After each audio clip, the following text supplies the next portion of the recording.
A very good morning to you. Thank you so much for finding time to be with us. The show is Good Morning Africa. My name is Miriam Ogutu, and it is a pleasure to have you join us this morning. We are on the second day of vote counting and tallying here in the Republic of Kenya. We went to our elections on Tuesday, the 9th of August, 2022. And right now we are having the final tallying of all the votes that were cast around the country, and with that we get to know which leaders have been elected in different positions, and particularly who will be the next president of the Republic of Kenya. I think that is what most Kenyans are waiting to see.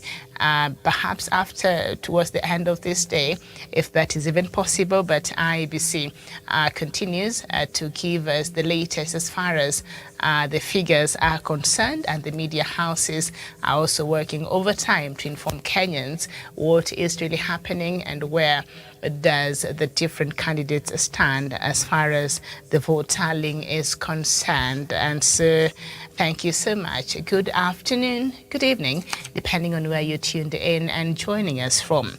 I'll take us through the headlines very quickly, and then after that we will I'll bring in my panelists, and then we'll have a look at some of the latest stories this morning. The Standard newspaper: shock upsets as Raila Ruto wait continues. The tallying of votes for all elective seats continued at a snail's pace yesterday, even as political heavyweights in parliamentary and gubernatorial elections were dealt a mortal blow by newcomers in Tuesday's elections. That story is on a special coverage on page 2, 3, 4, 5, 6, 7, 8, and 10. Hope and anxiety in Nyanza on presidential poll. Independence in Ruto's backyard fall by the wayside, and IEBC confident of beating result transmission deadline. IEBC has up to Monday to give us the results, and it is exhibiting some confidence. They're saying by the end of the mandated deadline, it would have informed us what is happening. The Star newspaper, too close to call as nation awaits. That is the main headline. Raila Ruto in tight contest for control of parliament. Okay, and then the Daily Nation, cliffhanger. Too close to call. Raila Odinga and William Ruto were last evening neck and neck in various tallies for the presidential election. The impressive performance pointing to what is on course to become the tightest contest in the recent history, and that is also a special coverage all the way from page 2 to page 13. Big names sent packing, especially in Mount Kenya region, and we shall look at that. And turnout at 64% results in Porto fine. Okay, so that is what we have.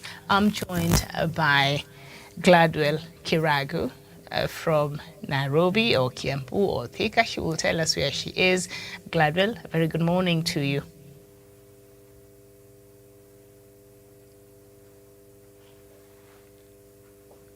Okay, as she's working her device there, we are also joined by Kiptanui Savania from Nakuru County. Kiptanui, a very good morning to you.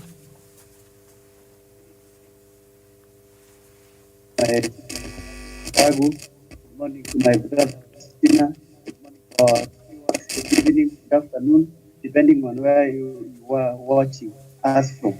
I'm coming to you live from Nakuru County. Today, this county is calm. People have actually resumed to their businesses, and they are anxiously waiting for these results. Thank you for having me this morning on this great show. Thank you, Miriam. All right, thank you for joining us. And we're also joined by Samuel Tawish, our journalist from Narok. Samuel Tawish, a very good morning to you.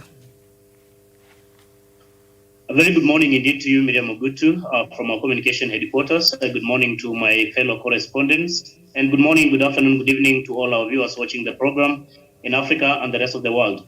It's a nice morning, yes, Miriam, but the tension continues because we are all waiting to see who is going to become our next president once IEBC makes a declaration or announces the results of the presidential election. Mm-hmm. So Gladwell Kirago, can you hear me? Good morning to you. Miriam, a very good morning to you. Can you hear me? Yes, yes. I can hear Yeah, you. good morning to you. Good morning to my fellow panelists. Good morning to our viewers. Coming live from Kiambu County. All right, today you're in Kiambu County. Very well, nice talking to you this morning. So let's just get into the conversation and we'll start with the headline before we look at the latest figures, because this is something that keeps changing and we'll keep updating you as we receive these figures. The big names sent parking, that is on the Daily Nation. Close allies of President Kenyatta, including National Assembly Majority Leader Amos Kimunya, Jubilee Director of Elections Kanini Kega, and others have been shown the door. Samuel Tawish, are you surprised?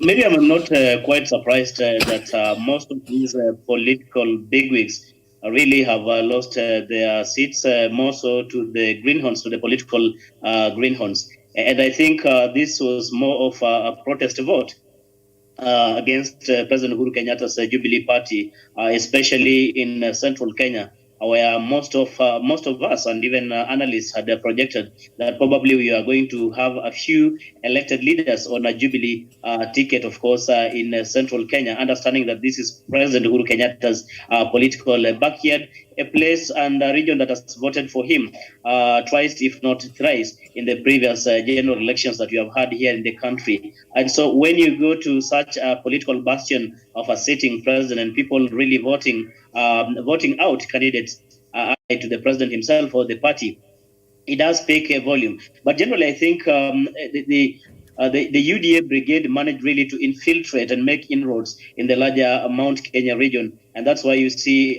from all the way from Meru to Laikipia to Nyandarua, partly Nakuru and Kiambu, Kirinyaga, Nyeri, and Muranga. I mean, a big number of leaders who have been elected so far really are those allied to UDA or Deputy President William Ruto. In any case, Miriam, it is also worth noting that these politicians, especially those who are allied to UDA, have been campaigning all along for the last over 5 years. They've been on the ground, they've been campaigning, they've been moving around with Deputy President William Ruto, doing fundraisers with various organizations, women groups, youth groups, border borders, and also going to churches to make harambe. So to some extent, it did make with the ordinary Mwananchi, because it's more like they were speaking the language of the ordinary Mwananchi. And because of such quote-unquote incitement against the Jubilee Party, that's why you see President Kenyatta's party has performed dismally, especially in his central backyard. So I'm not quite surprised. This was widely expected. Looking at even the presidential figures, you could clearly see that Deputy President William Ruto has really upstaged the opponent, that is Raila Amolo Odinga, in central Kenya. Although this equally was widely anticipated, it was, Raila Odinga was just trying to make inroads in central Kenya because you understand, for the last two elections, that is 2013, 2017, this part of Kenya really voted overwhelmingly for President Uhuru Kenyatta and his deputy William Ruto. So William Ruto to them was not coming as a new face, as a person like they really had to introduce himself to the people of Mount Kenya, because President Kenyatta had taken him there in the run-up to 2013, again in 2017, and all along he's been moving into that particular place. But for Raila, you see, he just declared his bid for presidency in December, about how many months? 7 months to general election. And so I would quite agree that because of such inroads, that is why we are so many UDA elected leaders from central Kenya, and upsetting, of course, the Jubilee Party, which was to some analysts, it was perceived to be the dominant party in central Kenya, because that is where its birth is, that is where the party leader comes from, that is where the vice chair comes from, that's where the secretary general of the party comes from, the majority leader in the National Assembly comes from. So we were expecting probably they were going to at least try to balance, even if not winning a majority of seats, but that has not come to the fore. But Miriam, from where I sit, I'm not quite surprised looking into those figures coming from central Kenya. Okay, thank you so much. Gladwell Kiragu, President Uhuru Kenyatta's point man in Mount Kenya region, have been defeated in their different elective positions that they're vying to others to retain and others to have this time round. Are you surprised at all? Miriam, to be honest, I'm not surprised, and I've always been saying it. Now I think you've seen my you've seen my point. What I've been saying there after that Mount Kenya I think sisi ni vigeugeu. Let me use that word. And I'm not surprised, like the people who lost the Amos Kimunya Kanini Kega. I think that was something we saw coming, because by the way the ground was, they couldn't definitely retain the seats. So I am not surprised. And actually UDA taking part of the Mount Kenya, that was something we also expected. As we know, the deputy president has been campaigning actually in Mount Kenya for the last 4 years. So the results were actually they could not be any other than the way they were. But what we are saying is that now let us focus on the other regions, because Mount Kenya, that was the prediction actually. And the Azimio team has actually tried getting the 20%, comparing to Ruto, who almost merged almost 100% in some parts of the area, including Embu, where we thought, and Meru, where Douglas comes from, where we thought maybe Meru, maybe it would be 50-50, but shock. So Mount Kenya, let us just agree, that was a sure bet that UDA will take it. Mm-hmm. Okay, so we're looking at the headlines this morning. Before we get to the latest figures, I can see they keep changing, and Kenyans, I think at this point, from what we were watching yesterday, Kenyans were choosing to watch from whichever television station was having the tallies of their favorite presidential candidate ahead. So that is how we are even watching. We are choosing to watch the news and the trickling in of numbers even as the tallying continues. So close allies of President Kenyatta, including National Assembly Majority Leader Amos Kimunya, Jubilee Director of Elections Kanini Kega, Jubilee Party Secretary General Jeremiah Kioni, and four-term Taveta MP Naomi Shaban are among politicians who conceded defeat as the voters purge in the Tuesday general election became apparent last evening. In Kirinyaga, Jubilee Governor candidate Charles Kibiru conceded defeat, while in the Rift Valley, two-term Nandi Hills MP Alfred Keter was floored by UDA candidate Bernard Kitur. Captain Nui, good morning. What's your thoughts on all this? Very good morning to you, Miriam, and thank you. Let me start first of all from Nandi Hills and those parts of Rift Valley. Miriam, in Rift Valley, UDA actually has been a tool of intimidation, you see? And the same way which we had in 2013 and 2017 and 2007, ODM has just come back to Rift Valley.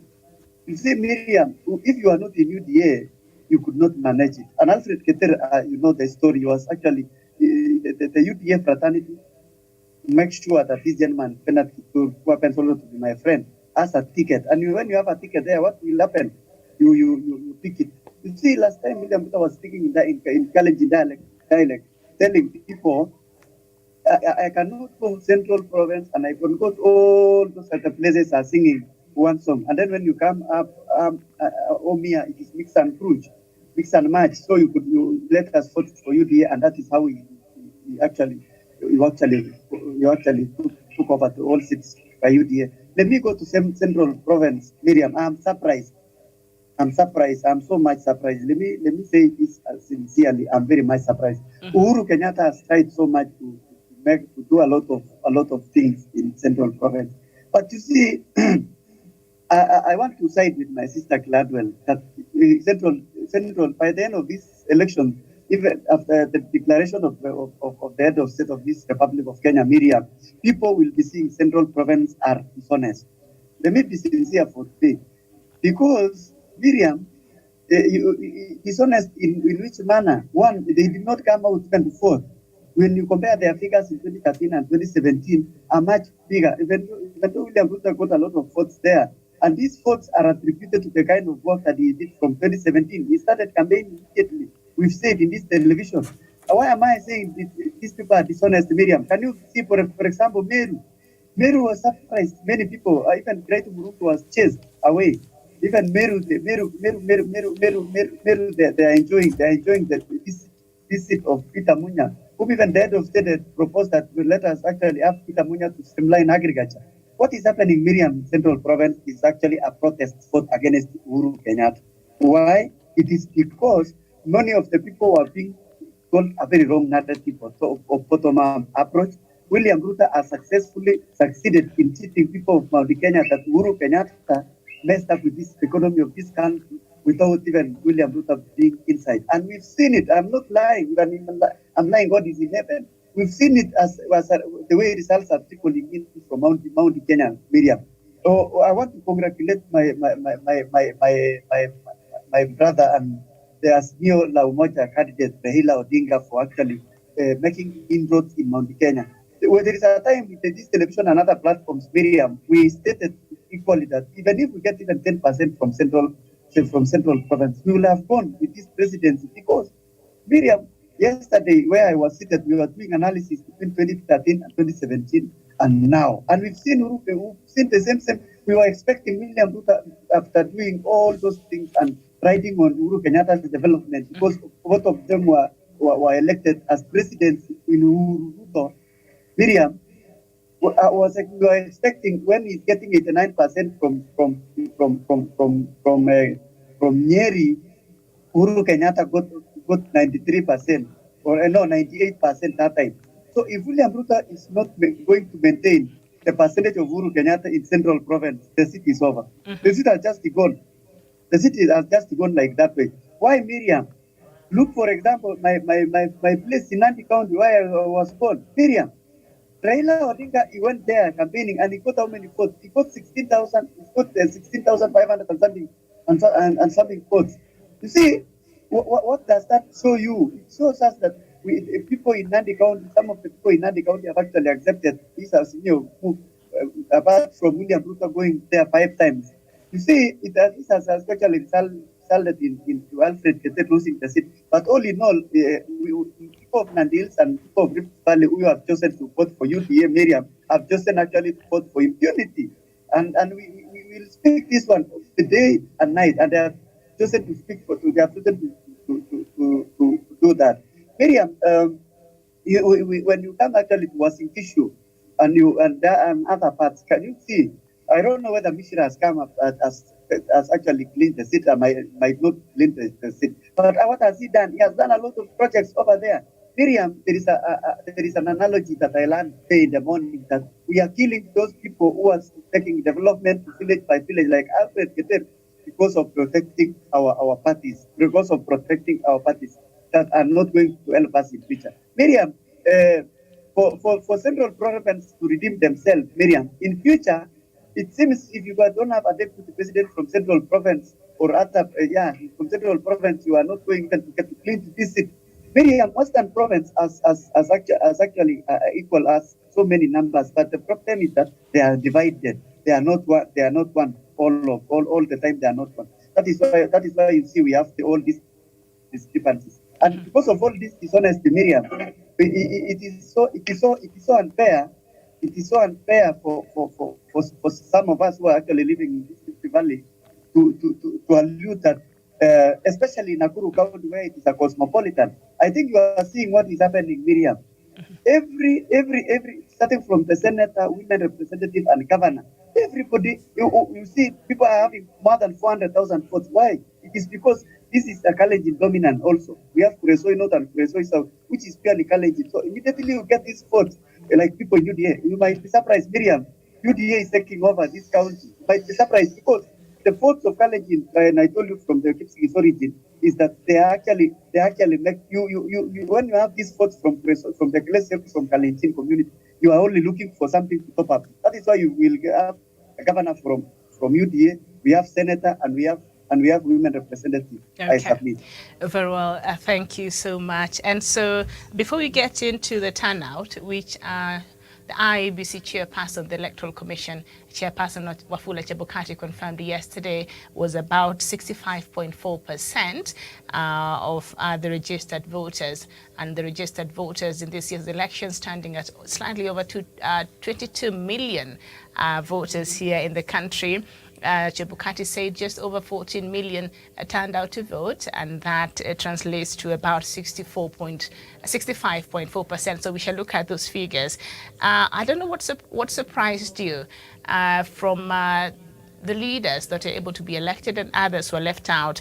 I think from the reports we're receiving, I think Girichi has taken on the Kirinyaga governorship from Anne Waiguru, who was defending her seat, and also Aisha Juma from the coast. That, I don't know why it surprised me, but Gladwell Kiragu, are you surprised at all? And with other big wigs who have lost these elections? Thank you so much, Miriam. I am not surprised with some. For instance, let me first make a comment on what my brother he said, Kiptanui. In Mount Kenya, it was very difficult. Even, for instance, let me give an example of the women rep in Moranga. It was between Betty Maina and Waithera Moitherania.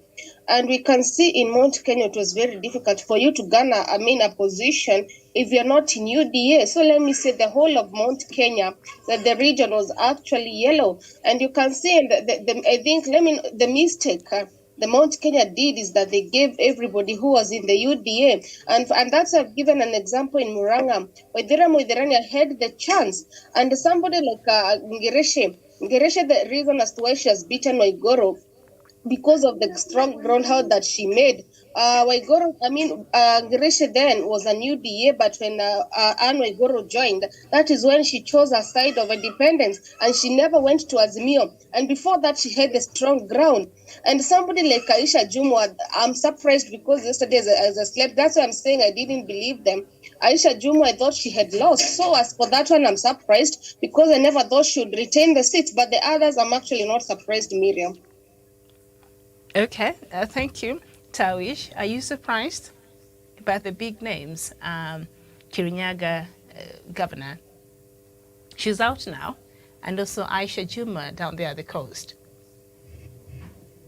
Miriam, I think I needed some clarification from you about the Kilifi gubernatorial seat. I suppose Aisha Juma lost the seat to Gideon Mung'aro of ODM, not so? Yes. Sorry? Yes, that is the case. Yeah. So I think generally, Miriam, when you look into the dynamics for example, in Kirinyaga, it is something you will say it is beyond, of course, the issue of the party affiliation. Because if that was the case, you'll notice in the presidential election tally, Deputy President William Ruto is way ahead. Of Raila Amolo Odinga in Kirinyaga County. And UDA being the most popular party in Kirinyaga, if we should put it that way, because if you are to go by the number of the elected leaders, in terms of the presidential vote, I mean, a huge chunk of votes in Kirinyaga County has gone to the UDA side. That essentially tells you that UDA is the most popular party in that part of the country. But again, coming to the governorship race, Miriam, so many of the voters in Kirinyaga County were disgruntled with the leadership of Anne Waiguru. The kind of, and also there was that feeling that she was a Johnny come later in the UDA family, and she managed really to edge out one Girishi. So there was that kind of disgruntlement. A protest vote also on Waiguru because they felt like Girishi had used so much of resources in terms of the financial resources and time building up UDA, and more so in central Kenya and particularly in Kirinyaga, only for Waiguru to come late and being given, of course, the main dais, leaving out Girishi. So there was that protest vote also on the part of Waiguru. There was also another factor, Miriam. If we went to Kirinyaga, because I've been there a couple of times, I remember even during the time we are having, was it Madaraka or something, in Wanguru Stadium, I had an opportunity to interact with the local voters in that particular place. And most of the people were feeling like Waiguru has not quite run the county very well or to the expectation. Because one, there are people who until now have not been reinstated. They have not been reinstated. A case in point are the doctors who Waiguru fired, I think, almost 2 years back, and she has never considered really to bring them back. So when you have such kind of people, disgruntled voices coming from those such areas, and these people also have their families, they have bills to pay. Careers have been. She upset the careers of so many people, and these people also to some extent influence the voters who they vote, as well as influencing other voters really against Anne Waiguru. So I think when you have a combination combination of all those factors, it gives you the reason why really Anne Waiguru did lose to one Purity Ngirishi. Going to Kilifi, Miriam, I'm not quite surprised that that one Aisha Juma has lost a gubernatorial seat to the, of course, to Gideon Mungaro, because we all know Kilifi is one of those counties that voted, to the last man ODM in the previous elections. A case in point was in 2017, where from the governor on an ODM ticket. So General Aisha Juma herself, she was serving as member of parliament, courtesy of the ODM party. So for her to jump ship to the UDA, it didn't quite resonate well with the electorates in that particular region. And that's why you see now it is more like they switched gears, they swapped seats. Gideon Mungaro was in Jubilee the previous election. He tried his gubernatorial bid and lost to Amason Jeffa Kingi of ODM. And so now this time, after Kingi had served his two-term consecutive terms in Kilifi, he was, of course, not defending his seat. Of course, again, coming to ODM party and eventually clinching that seat. So I think it is more of party popularity. And Aisha Juma also is one of those politicians, I think, who is just but overrated. They speak so loudly, but when you go to the ground, they do not have so much of that support that is perceived out here. She's been moving around and assuring Deputy President William Ruto that one, she will win the gubernatorial seat and also maybe get so many of the votes or make William Ruto really get the votes or a landslide win in Kilifi. But as the results continue to trickle in, Miriam, you get to understand that the outcome is a sharp contrast with the expectation of some of the UDA diehard supporters who had hoped that perhaps one Aisha Juma will pull a surprise and maybe tilt the Kilifi vote in favor of Deputy President William Ruto and also make herself really win the gubernatorial seat. I submit, Miriam. Very well, thank you. Kiptanui, Ngirichi's win must be a slap on the face to Deputy President William Ruto's side, because Ngirichi left a UDA after Anne Waiguru, I think, clinched that seat. And so she has won. So, how do you think this is being interpreted there? Is it a protest vote against Ruto's, strategy there, or is it the protest vote against Waiguru herself? Thank you, Miriam. Let me take this opportunity to congratulate Ngirishi for actually sending this NYS team to political oblivion, political retirement. Miriam, Anne Waiguru is not a reliable lady. She's not reliable in any way. Miriam, when Anne Waiguru we were going around popularizing PPI, she was frontline. She was even one of the people who came up with a lot of initiatives to pump PPI. But when she knew that she's losing ground in actually Kirinyaga, when she knew it comes to her mind that Serikali or government is actually serious on following up NYS cases, she decided to jump to UDA. She decided to join these fellow thieves, and she decided actually to join the team of economic saboteurs of this country. Miriam, you see, Anne Waiguru in first place, how was she cleared? Miriam, Anne Waiguru first phase of her leadership as the Kirinyaga County governor she made a lot of resistance. She squandered a lot of money. She was impeached by Senate. I don't know how Senate saved her. But you see, Miriam, you remember actually when the lawyer from Kirinyaga was arguing that Anne Waiguru, she has taken money, claiming that it is for air ticket and there is nowhere she has traveled to. So Anne Waiguru, Miriam, was actually the person who came up with this miss.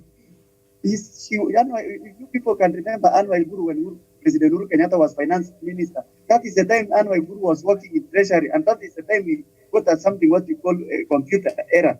And she came up with, actually when she was in devolution before she stole NYS money, she had done a lot of work.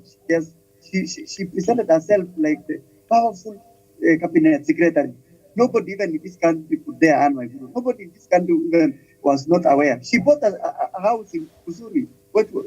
Somebody was telling me a value of 700 million, Miriam, and you see, she's a tainted lady. So I'm not surprised that she was defeated. Let's go now to Ngirishi. The husband, Mr. Ngirishi, actually has done a lot of initiatives He has done a lot of things in Kirinyaga. If there is a person who UPA messed up, and actually we congratulate her, is the lady Girishi herself. She came up. She didn't lose hope. She went independent. So some people are alluding that she will go to another party, but she stood her ground, and she's actually a representative of people in Kirinyaga. Anne Waiguru, she sacked even the doctors. Recently, she wanted to reinstate. Miriam, how can you reinstate somebody who sacked him in 3 years ago, and this person has the kids? And Alicia Watoto Nalini. So I want to say what my brother Tarwisha said is actually correct. Let's now go to Livy, the lady who was actually bragging, saying at Union and something else. She was in ODM. She was writing on ODM's popularity in Livy, but she has been defeated. Like Brukenga, she was, Roshwa Kweli because of her behavior. She has no respect to anybody. Now remember, Miriam, these people, God willing, if we are going to take this over this government, they will be in trouble. And in these cases, she wanted actually to be in power to protect herself, to get immunity in these cases and influence. The other lady from Aisha Juma, she has also a case to answer in Mombasa. She has been, there is allegation that she actually killed somebody during that time when there were a lot of mayhem. So Miriam, I am not surprised. It means this is a real slap to Anne Waiguru and William Ruto. And down there, this is a real slap to Aisha Juma. And she, you see, I want to congratulate ODM. They were actually going for her neck to be removed from the party and other things. But some people approached them and told them, let us leave this lady. But now she has been sent to political retirement as early as possible. Thank you. Okay. Thank you so much, Kiptanui. And of course, it is a good day in Bomet, as the people of Bomet County have elected the youngest, I think, women representative in the country at the age of 24. They call her Toto, I think that is her nickname. At 24, it is possible to be a young woman and a youth in this country and get into positions of leadership without necessarily having a lot of money. I think this is proof, Gladwell Kiragu, not so. Miriam, I want to congratulate the girl, 24 years. I think she has made a good record. I think she's called, the nickname is Toto. And her winning the nomination, actually, it was like a sure bet that she would make it to it. And I think now she'll be the youngest, if I'm not wrong. So these are good steps that she has taken. And I wish the people can see that age is not just a number, that anybody can make it. You just have to believe in yourself the way she believed in herself. Congratulations to the young girl, and may she serve the people well and the way she wished them to be.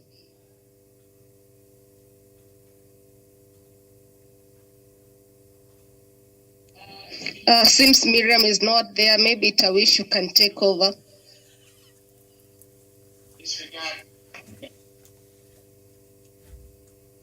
Very well, thank you so much, Gladwell. Maybe we could have Kiptanui, of course. What is your response about that particular topic of discussion we've just been having? And you've listened carefully from what Gladwell Kiragu has did mention about that young elected. What is the inspiration? What is the kind of message or lesson are you learning from that particular outcome of that election? Thank you, my brother Olesina Darwish. It is actually this is a win to our sisters and also to our brothers. That age is actually a number, and not only age. I tried actually to see the background of this lady. It comes from the poor family. I am told that people are actually using border to campaign for her. So it is possible for us to scale the heights of leadership in this country, my brother. It is possible for us for you ladies, Gladwell and others, to break the ceiling and actually go to this elective position without even necessarily having money. So people of Bomet, congratulations so much for giving opportunity to this young lady to actually prove to the whole world, prove to everybody that everything is possible. You see, and I also want to encourage this young lady that if being in politics is not a guarantee that you will be willing to visit in future.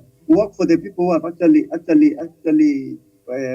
elected you, work for this country, work for the nation, and we will be judging you based on what you are doing. People will be monitoring you. You are now a role model to many people. You are now a teaching aid to the upcoming leaders.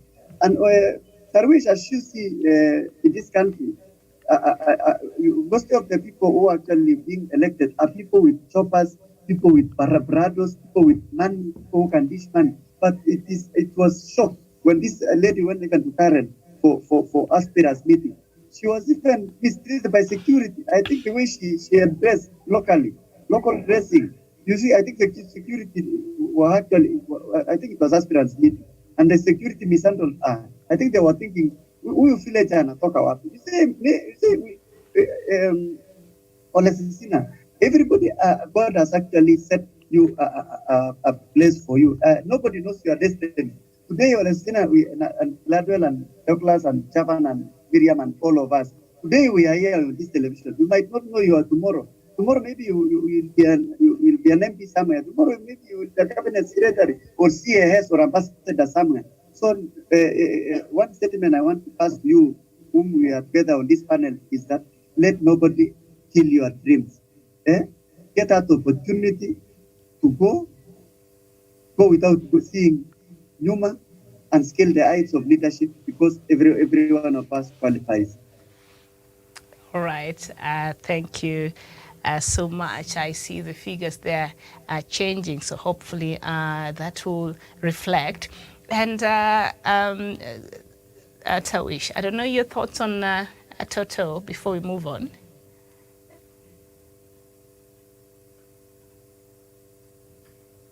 Okay, so somebody else has... Go ahead. Well, thank you so much, Miriam. I think basically this is much more of an inspiration. It's something that is encourages, especially the young people, the young generation, that politics is not for the well-known only. Politics is not about people with the oiled pockets, or politics is not about veterans. That anyone and each one of us can be able to try their luck and throw in their heart in these murky waters and see how the people can really embrace us. And the good thing is the kind of ideas maybe people are getting to embrace, like we need maybe a fresh blood. We need people who have fresh ideas, people who are able and have the willing really to bring a change and a fortune that will benefit all the people in those respective elective positions. So I think it's quite an encouragement. It has posed a very pleasant lesson to so many of the young people that this is something that should not only be spared or left to the veterans really to battle it out, that any of us, as long as you have that vision, you have that will, any dream really, or every dream is valid. So I'm quite bolstered that maybe, and I think even my colleague correspondents are quite encouraged that this is something that maybe some of us can make a try come the next general election. So it's quite something impressive. And so many young people are really very, very happy that young lady has had quite a smooth sailing to that particular elective position. I submit, Miriam. Okay, thank you so much. And somebody else who has also been re-elected is Kimilili, Member of Parliament Didmus Baraza, and as we know, he already has a case. I think he is alleged to have shot one of the aides of a fellow contestant during the voting day on Tuesday, and he has been on the run, according to the police. Yesterday, they were asking for him to submit himself to the nearest police station. I don't know if he has done that. But even with that, he has recaptured his seat as a member of parliament for Kimilili. I don't know how this is going to work out here, Gladwell.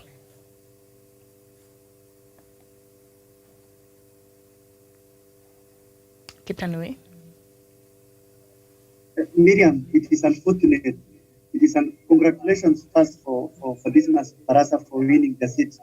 And I want to condemn his behavior, even if he was actually a military officer. You know, Miriam, when you are a military officer of his caliber, is it true that this guy was a major general in army? Or and any military person is a disciplined person. That's how we know it. Was he a military person, or it is true, isn't it?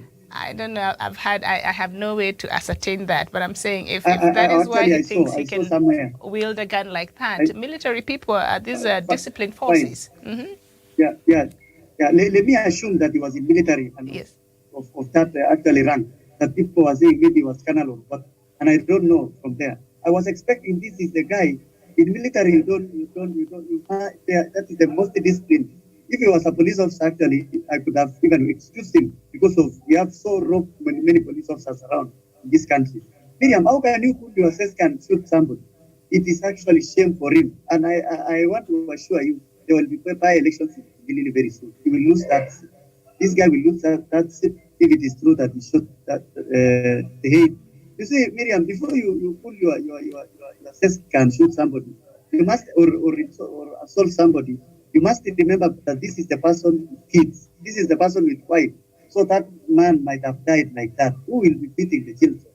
Who actually will be taking care of the family? Miriam, I am not surprised that also that guy might be acquitted. You look, for example, the case which has dragged in courts, like which one, this one of my sister was defeated in Kilifi, Aisha Juma, who was with allegation that he shot somebody dead, and the person has been buried. So, Miriam, with this kind of courts we have, if cases are dragging all over, like this one of Willie Kimani, people are jailed just recently after many years of these cases dragging. I'm not surprised that this guy will be debating also in parliament while the case will be going on. It is actually a shame for this country. Let the law take its course. Condolences to the family of that aide that this gentleman killed. Very well, thank you so much, Samuel Tawish. Didmus Baraza has recaptured his seat, but the last I checked, he was on the run. Thank you, Miriam. One, apart from the unruly personality that defines one Didmus Barasa MP for Kimilili, you give it to him in terms of development when you go to Kimilili today, is one of those best performing lawmakers, especially in his constituency. And people are so much proud about his work as a member of parliament, especially in terms of building schools and making sure that also maybe the roads that are under his jurisdiction really are done, and so many of the developmental projects that really the member of parliament undertakes in a constituency. You give it to Didmus Barasa. But just like I've said, it's very unfortunate. The incident that happened, no one really deserves to lose their life just because of political competition. This is something that is very unfortunate. It's something that we really must all condemn because, again, in as much as he does all these developments, in as much as he's a person who identifies with the people in Kimilili, he also has to really try to manage his temper. He has to manage how he interacts with people and more so the opponents. Because again, there are times we can have this political competition, but it does not have to get to a level where we injure or to the worst extent that lives are lost just because of political competition. Because now today, that particular young man really has lost his life. He's left a widow behind. He's left orphans behind, and so many other people really who are relying on him. And he has just had to lose his life simply because of the political contestation. So this is something that is very unfortunate. It's something that we condemn in no uncertain terms. But again, I thank God because the security apparatus in top gear, that actually the case is active and they're pursuing one Didmus Barasa. I hope he will be able to face justice, so that the people who have lost their kin will also be able to really get the justice that they deserve. Because these are instances that we do not want to see our politicians really perpetuate. There are people who are supposed to be role models. There are people who are supposed to. Mm-hmm. Okay, it seems to have had a technical hitch here from Tawish's side. Gladwell would. Mm-hmm. Okay, go ahead, Tawish. Very well, Gladwell. Thank you so much, Miriam. And I support what my brother has said. When you go to Kimilili, I think Baraza has been known as the best performing MP. But again, Miriam, despite him performing and the misconduct, and yesterday I think I saw that Nurdin Haji has actually called for his arrest. And we know that currently Baraza is actually on the run. So he was told actually to surrender himself, something that we're still waiting. And it's very unfortunate that during this political season, the same thing that happened, and they have a tendency of getting away with it. Something like Aisha Jumwa, the only case that was actually a little bit followed was the case of the Migori governor. But again, Miriam, it is still pending. So I think there need to be a law in Kenya that the same way, Miriam, when a normal citizen is actually found guilty of a particular thing, is actually arrested, the same and jailed, the same thing that should be happening to these members of parliament, because they have a tendency of getting away with it. They are no special than the common Mwananchi. So the same the same hot law that follows the common Mwananchi should actually follow them too, Miriam, to the latter. I submit. All right, thank you so much. And as we go on with the show, I think election observers from the East African community, led by Tanzania's former president Jakaya Kikwete, were just giving their opinion and over what they have been able to observe throughout this period. And I was just looking at the subtitles here. They seem to be quite impressed. And yesterday I was just reading through tweets even from our neighbors in Uganda and other countries across Africa, and they were just wondering, clearly, is Kenya a country in Africa? People are going to the elections. No internet has been shut down. There's no heavy presence of military in the streets in this country.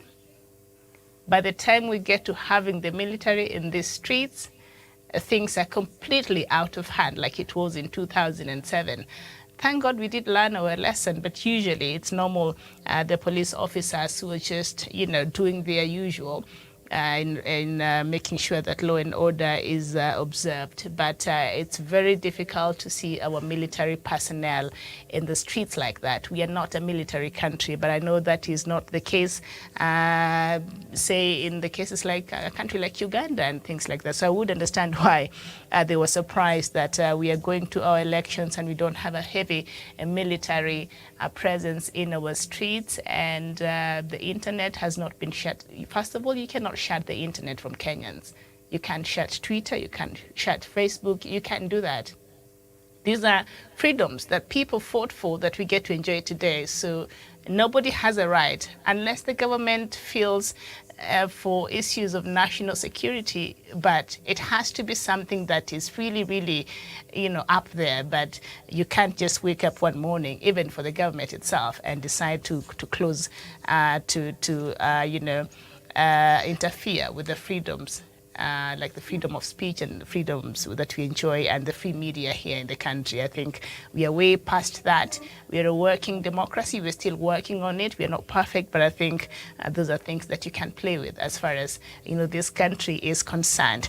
Okay, so let's look at the voters' turnout in this year's general election.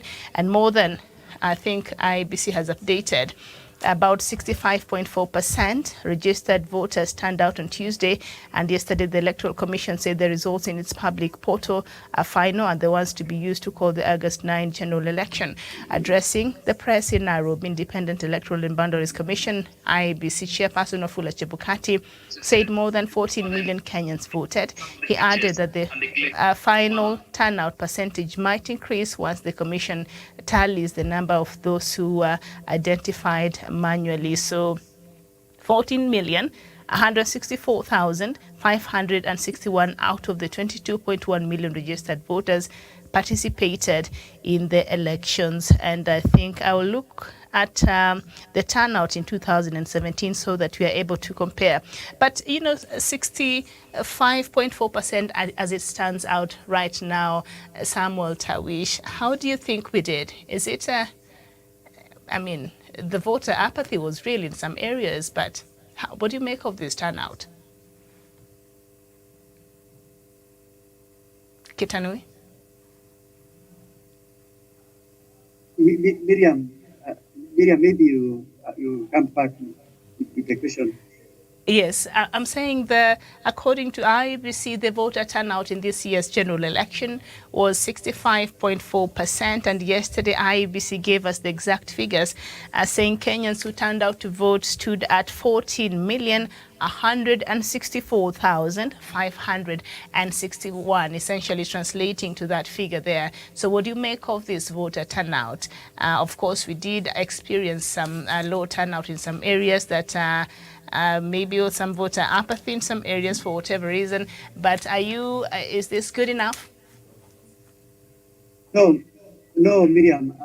As I said yesterday, it is not. It does not show a good thing, Miriam. Because you see, somebody was actually saying yesterday that if out of these 14 million voters who actually IBC are telling us they fought, we are close to 32 million. The number of registered voters surpasses that. So somebody was telling me yesterday, the winner now of these elections must be linked 7 million.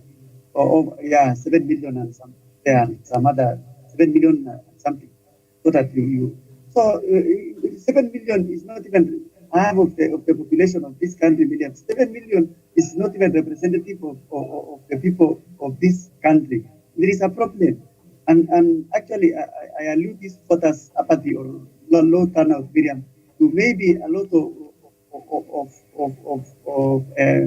problem which people are facing in this country, Miriam. It seems people have just lost hope because of the corruption that cases and some other things like recently you see people actually queuing because they want this, they want to buy this hunger. Because many of the people who are looking for this seats, Miriam, who are actually they want to represent us in either MCA, Parliament, and other platforms to president level, Miriam, are dishonest people. These are the people they have been accused, they have squandered a lot of money. So it seems people have lost hope. Because I told you when I just rushed to Limo Primary School in Choro, Miriam, I was surprised to see the low, it was actually low, it was low voter turnout. See, you get a place where people, the number of registered voters are over 300,000 million. And you see, for 7,000 people, only for 7,000 people have come out to vote. So is it that it seems there is no longer not only motivational way of asking these people to come and vote.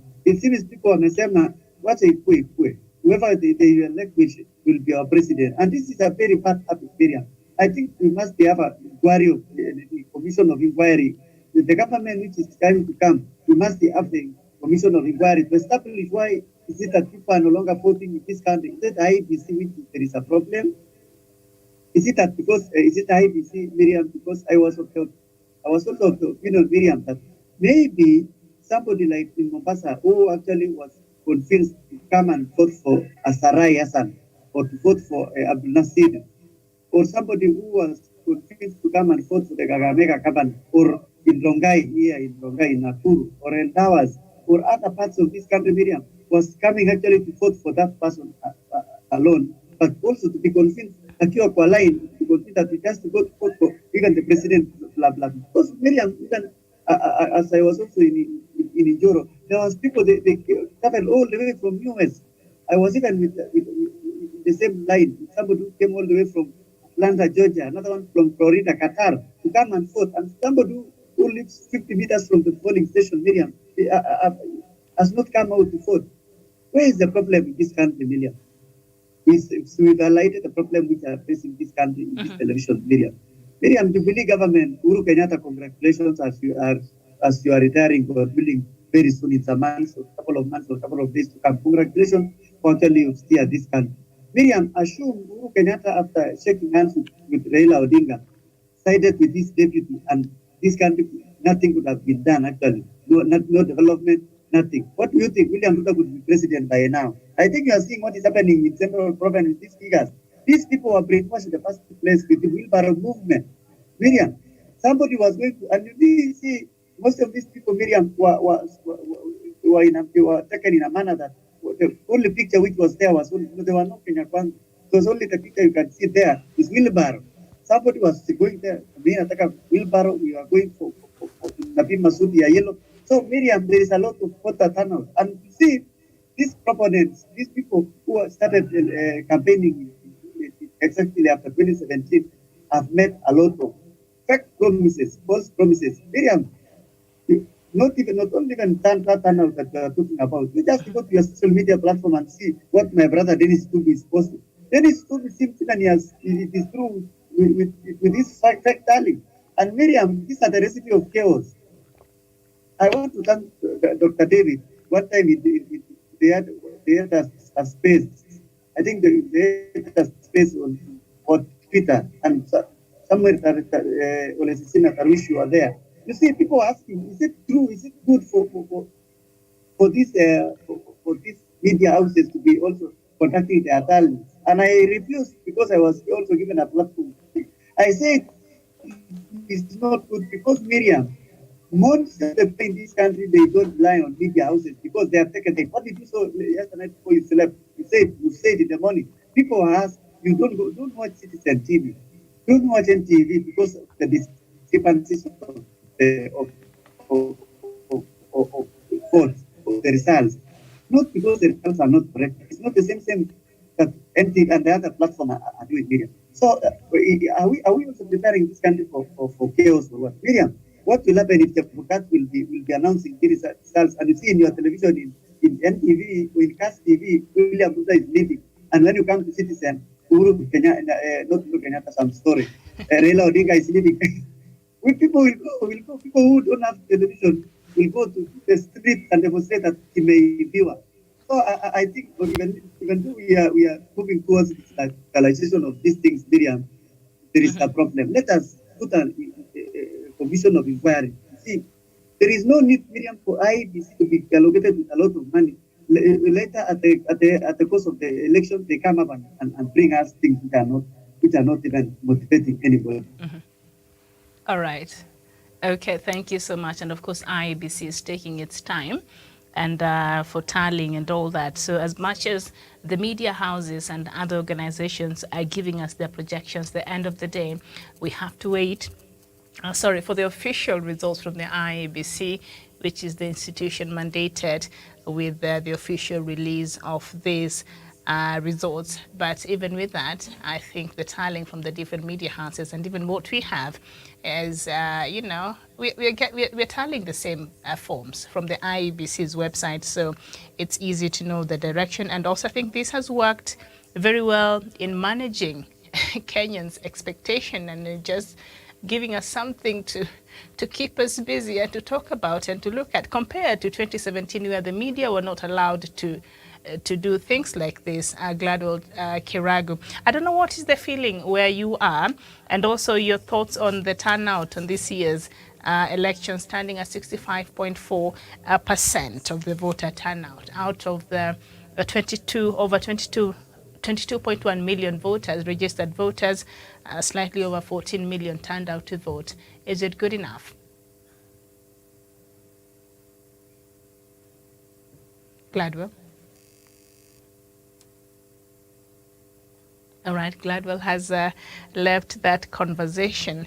But anyway, she's been having a bit of some technical hitch, but we are waiting to see how that this will work out. But perhaps, Tawish, my second question to Gladwell, in the other election in 2017, what we're seeing happening now, I think the government had put very stringent measures and they did not want to even media houses to share information the way we are sharing today. So perhaps that led to a lot of attention and anxiety. But with this process that seems to be a bit open and anybody can access the results, it has worked to manage Kenyans' expectations and just the anxiousness.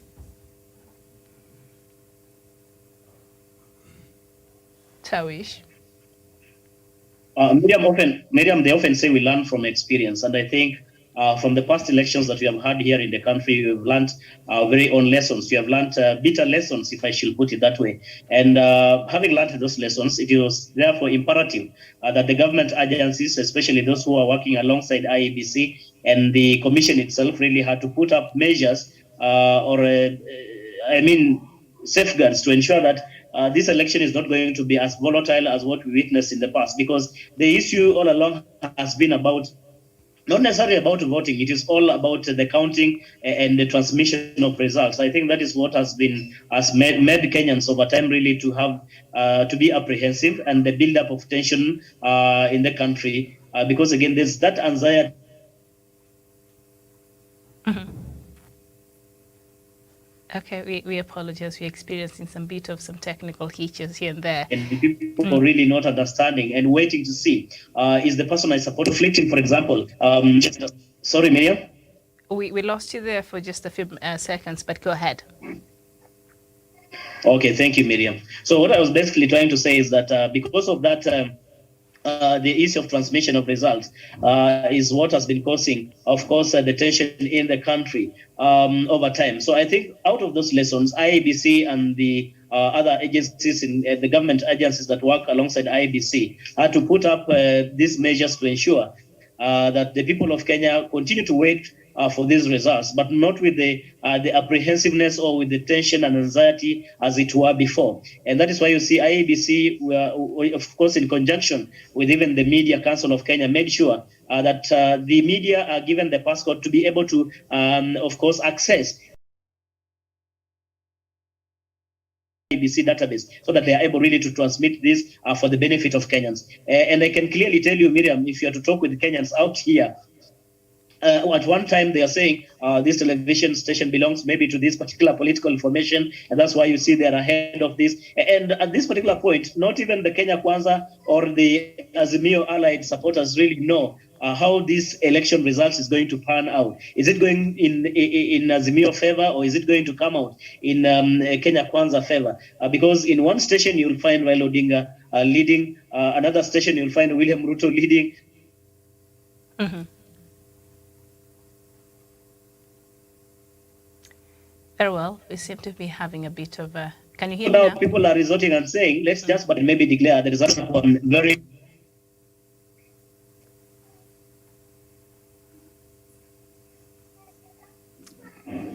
Okay. Tawish, we seem to be having a bit of a connection problem from your side. Can you hear me now? Yes, Miriam, I can hear you. Oh, okay, go ahead. Conclude your thoughts.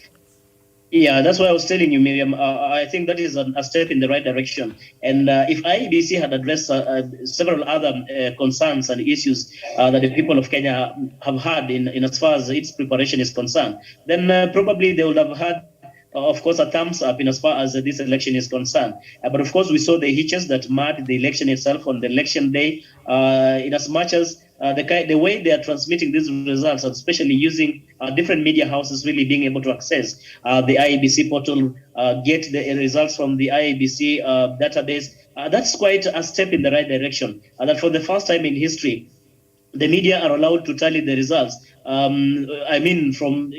Pick the results from the database and of course stream live to Kenyans so that they are able really to see how their respective candidates really have performed in this particular election. So I think it's a step in the right direction. Only that I would suggest that I think this is the opinion of so many other people. The observation I've had is that this kind of live streaming of results or the tallying of results by various media houses has to be harmonized to the extent that we are getting, almost similar results coming from the entire media houses.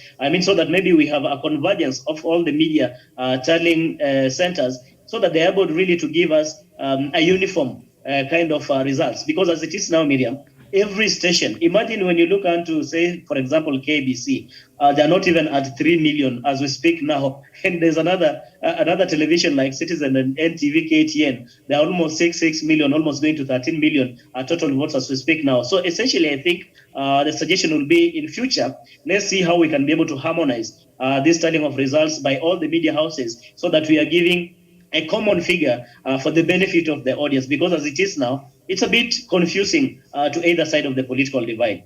Thank you, Miriam. Okay, thank you so much. And you've said the elections now, the results, right now, the pace at which the numbers keep changing, it's really very quick compared to yesterday. So I think we're just having just slightly over 1.5 million votes, judging from what, the leading media houses have been able to display.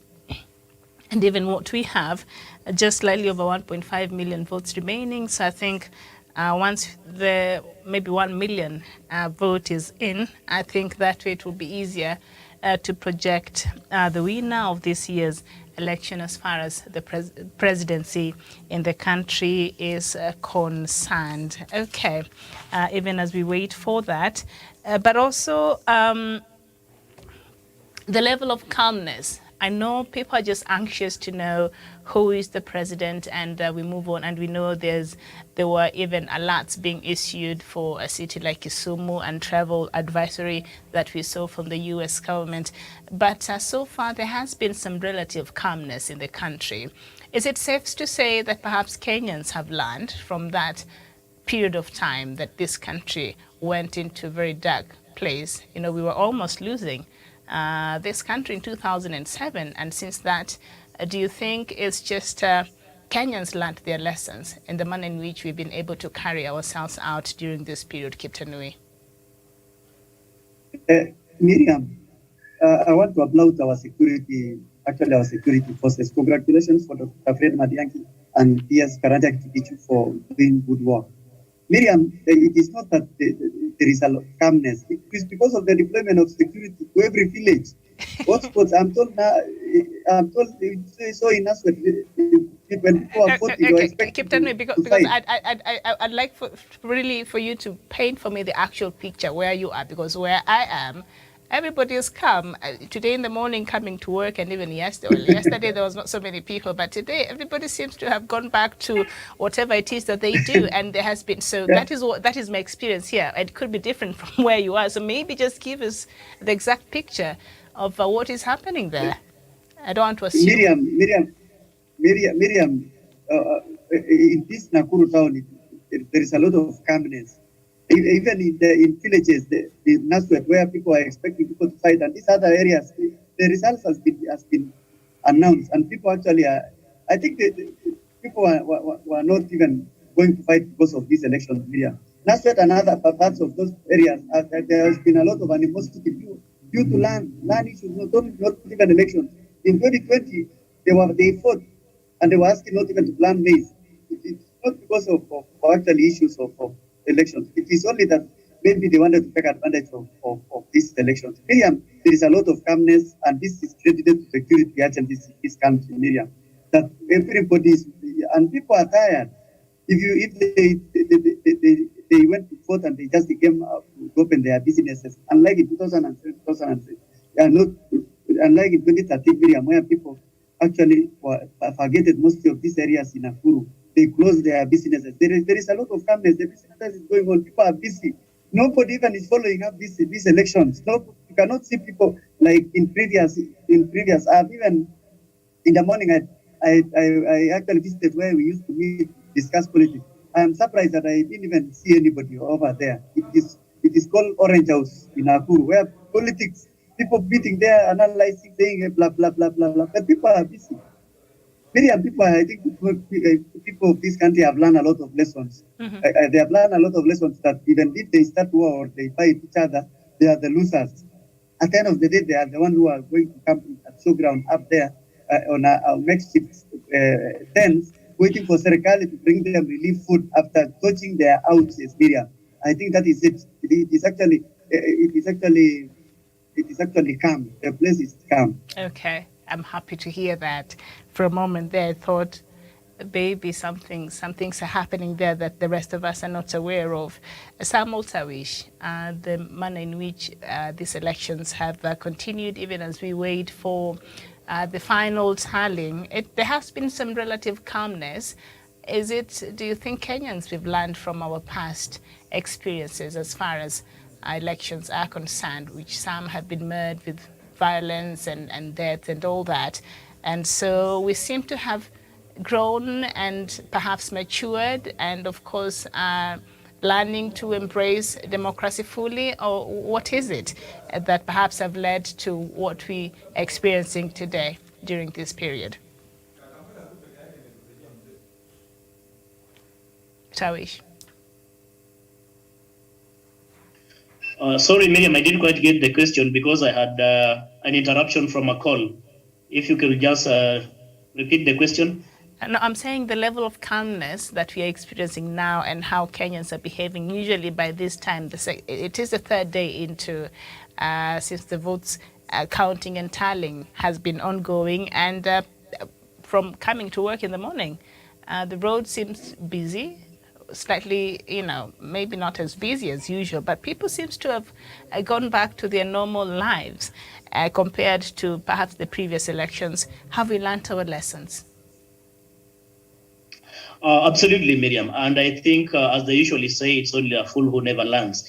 And out of the experience we have had in the previous elections, of course, you find that, people are in the streets, people are in the polling stations, and people are just that impatient. When it comes to maybe voting and also the counting of votes. We've witnessed very ugly scenes in the past, and sometimes even chaos when the delayed, results transmission and such kind of things, announcements from IEBC, and more so at the National Tallying Center for Presidential Elections. We've had really people become impatient and sometimes even engage themselves in ugly scenes and causing chaos, and sometimes even fighting among themselves. But I think Kenyan people are getting mature with time, and you could clearly see even the accolades coming from the Observer Mission saying they really applaud the Kenyan people, the way they have conducted this election and the way they continue to wait for the announcement of the presidential results. It does define that, it does imply that the Kenyan people have gotten mature with time when it comes to election. And this maturity is what the rest of the region is really learning from Kenya. Remember, they have always said Kenya is one which sets the pace. It sets the example in this region today. Is the epitome of democracy today in this continent, Miriam. And so they wouldn't want quite to defy that position. They wouldn't want quite to upset the status that it has been bestowed on Kenya as a mature democracy, as a people who have matured when it comes to exercising their democratic right in voting. And that is why you see they have voted.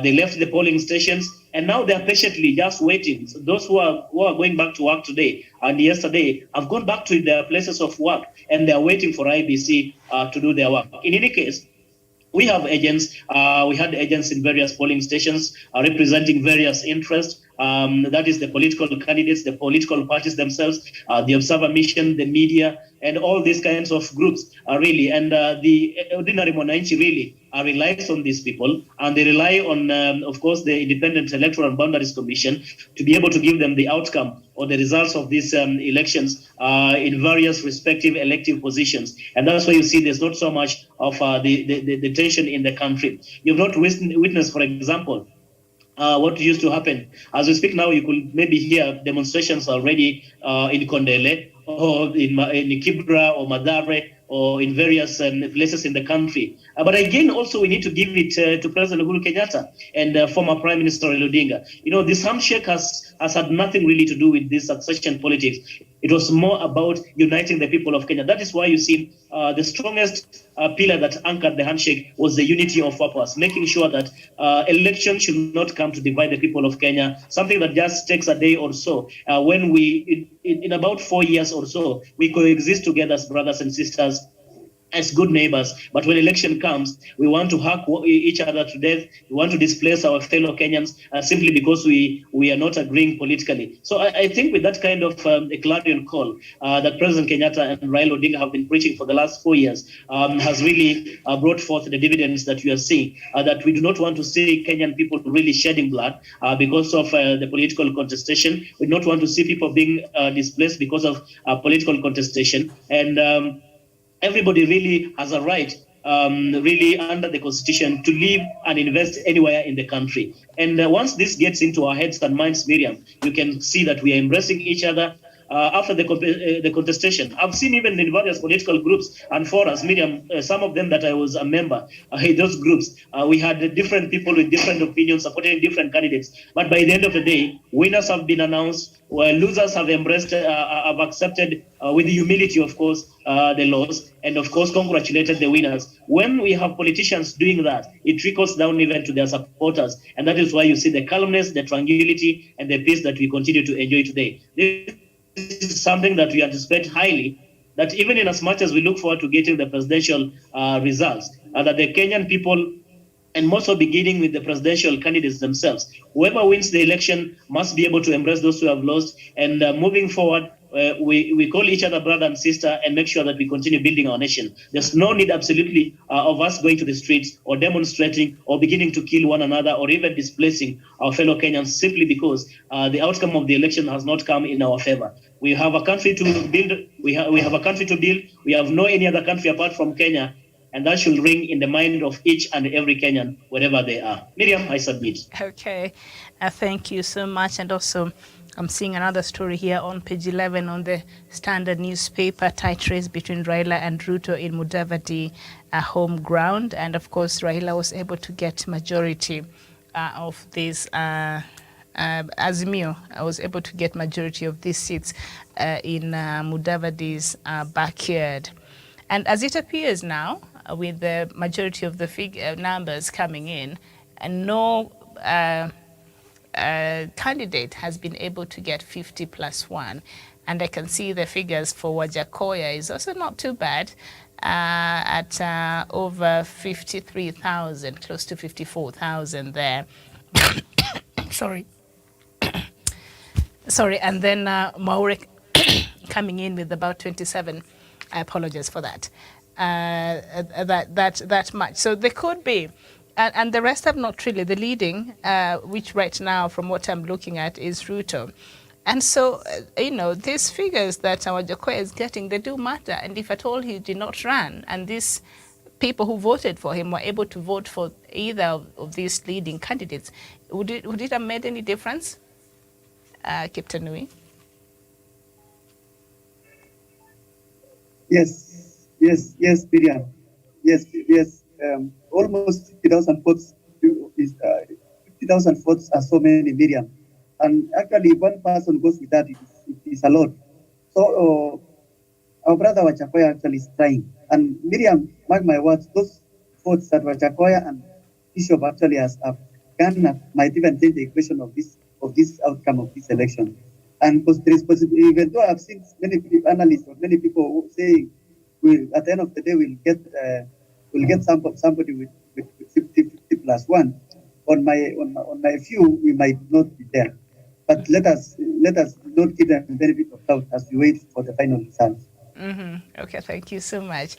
Samuel Tawish, the votes that Wajakoya is getting, which I must say I'm actually surprised. I didn't think because he did not campaign for a long time, and we did not know of him that he was running until quite late in the day when the rest of the candidates had been campaigning. So the votes he's been able to get are quite substantial here. If he was not running, we see the leading candidates there. None has been able, from where they stand right now, no one has achieved the 50+1 yet, even as the tallying continues. If he never ran, would it have made any difference, this votes that he's getting? Tawish?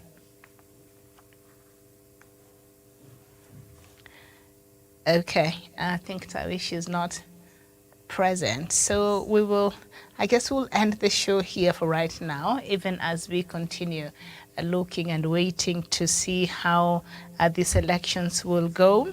It's quite a tight race as it is right now. So I think by the end of today, hopefully, Kenyans would have known, at least would have had an idea of who will be the next, president of the Republic of Kenya. And all right, so that's just about it. Thank you so much this morning, Gladwell, Kiptanui, and Samuel Tawish, for your time. And I want to thank you so much for watching. We shall be back here with other broadcasts, and hopefully we'll have a different conversation this time round. My name is Miriam Ogotu. Enjoy your day.